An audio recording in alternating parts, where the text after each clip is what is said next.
Amy, can you do something about the food? It's not very good. What do you mean, it's not very good? I want better bread. They sell ovens these days that make better bread. Fine, I'll let Emanuela, the housekeeper, know. My name is Amy Anderson, and I'm 35 years old. I work from home as a full-time FX trader. I met my husband, Eric, who is 2 years older than me, at my previous job. We both worked for a small mail order company. Eric was in the pet food department, and I was in the cosmetics department, answering customer calls. The company ignored labor regulations, so we worked overtime every day and usually got home the next morning. Once a week, after overtime, a group of us would go out for drinks, which we always looked forward to. Back then, even though we earned high salaries because of the overtime, we had no time to enjoy it. Going out for drinks was the only fun thing in our lives. Eric and I started dating, and 3 years ago, we got married. I quit my job when we got married and stayed home for a while. Eventually, I wanted a job I could do from home and discovered FX trading. I studied it intensively, reading books and gathering information online. It wasn't easy at first, but after months of learning and practicing with small trades, I developed my own trading style. Now, I earn consistently. My in-laws, Nicholas and Julia, live with us, but they don't understand what I do. Last year, Nicholas retired, and since they were living in municipal housing on a small pension, Eric invited them to move in with us. We have a 3-bedroom apartment, and I've been paying for everything, rent and living expenses, ever since I started making money through FX trading. Eric told them, Amy will take care of everything, so feel free to relax. They were grateful and said, thank you, Amy, that's very kind of you.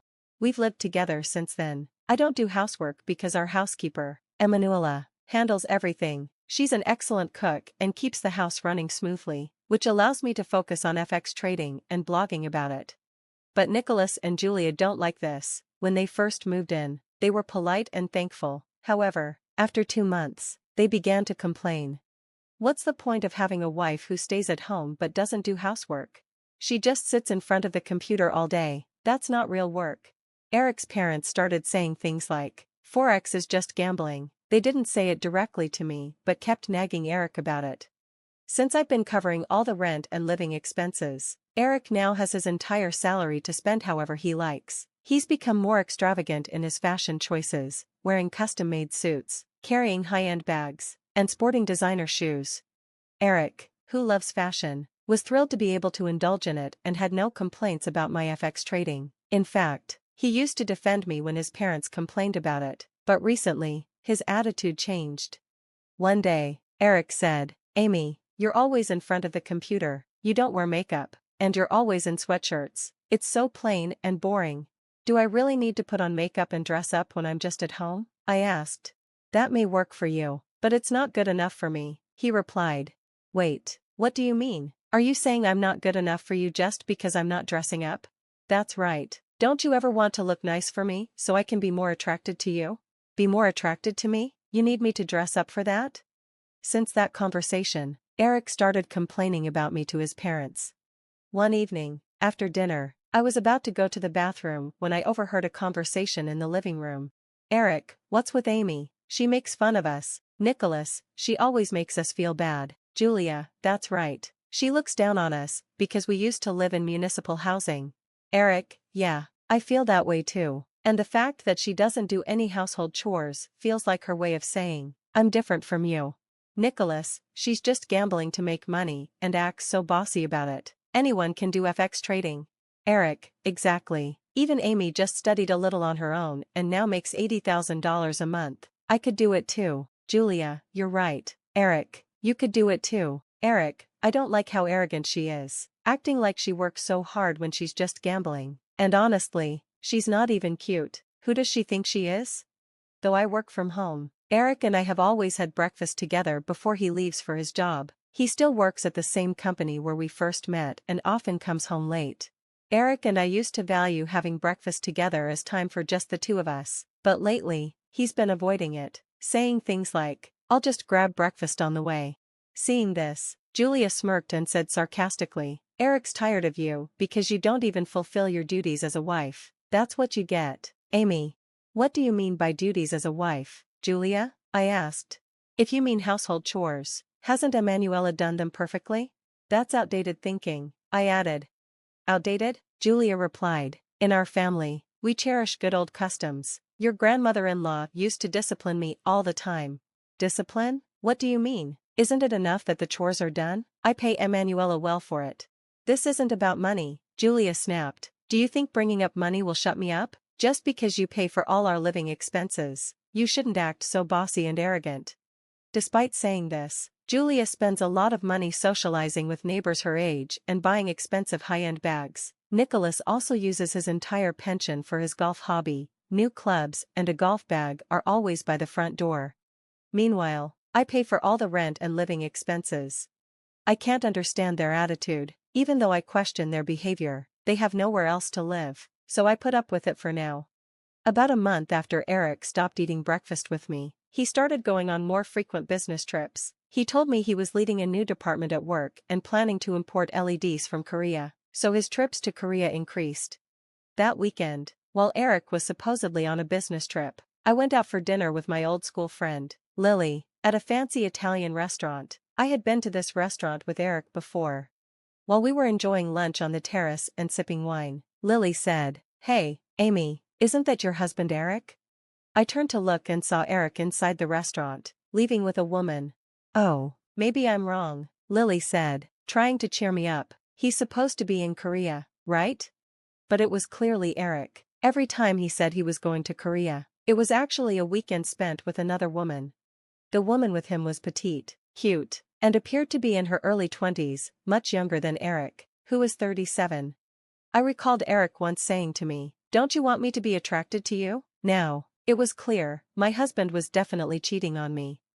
On Monday, I decided to hire a professional investigator to confirm Eric's affair. Meanwhile, Julia had been receiving more packages at home than ever. "Julia, did you buy something again?" I asked. "Be quiet, Amy," she snapped. "Do I need your permission to shop?" It wasn't about permission. Julia seemed addicted to online shopping, especially buying high-end bags and jewelry. I was worried because many fake luxury goods are sold online, and I was right. One afternoon, while Eric was at work, Julia came into my room. "Amy, I need you to look at something," she said. "What is it? Just come here." I followed her to the living room, where she was opening a new package. "I bought 5 bags as a bundle since they were cheap," she explained. When I looked inside, the bags were clearly fake. "Julia, you have to be careful buying things online," I warned. High-end brand goods sold at very low prices are often fake. She looked upset and asked what to do. "First, contact the seller and see if you can return them," I suggested. Julia tried contacting the seller, but there was no phone number or proper address. The one number she found wasn't in service. She had paid $5,000 for the 5 fake bags. The website looked legitimate, but the prices were suspiciously low. Julia had paid by bank transfer, so there was no way to get her money back. "Julia," I said, "you have to think carefully before buying anything that seems too cheap." "Don't talk to me like I don't know what I'm doing, Amy," she retorted. "I'm just saying it's a waste of money to pay $5,000 for fakes." "Shut up. Shut up," Julia yelled. I realized talking to her wouldn't help, so I went back to work. Later that evening, during dinner, Nicholas brought up forex trading. "Amy, you need to stop doing FX trading," he said. "I heard from a friend that it's a scam." "What?" I asked, shocked. Nicholas explained that his golfing buddy had told him about scams where people lure others into investing money. "Amy, are you making money by scamming people?" Nicholas asked. "No," I said firmly. "I don't ask anyone to invest. I'm trading for myself." Nicholas frowned. "I see you on social media. That's what scammers use to trap people." "I'm just blogging to help those interested in forex trading." "There's no scam involved," I replied. "You think you can fool me just because I don't know much about computers," he said. "No, I'm not fooling you," I insisted. Eric chimed in, saying, "Dad thinks it's a scam because you make it look so easy to make money." "Eric, I've explained this to you before," I said. "It's not easy at all. It takes hard work and study." "You just studied a little and started making a lot of money," Eric replied. "It must be easy." On Monday, I received the results of the investigation I had ordered. Eric was indeed having an affair. The other woman was a 25-year-old coworker who had joined the company after I left. She had accompanied Eric on multiple business trips to Korea. I took a few days to process the news. This affair would undoubtedly lead to a divorce. That evening, as Emanuela finished preparing dinner and left, Julia made an announcement. "Amy," she began, "we've had a family meeting, just Nicholas, Eric, and I, and we've decided we don't want you here anymore. We can live on our own now. I want you to leave." Eric wasn't home, and his absence told me everything I needed to know about his feelings. "Fine," I replied, calmly. That night, I packed my belongings and moved to a hotel. Shortly after, I filed for divorce, citing Eric's infidelity.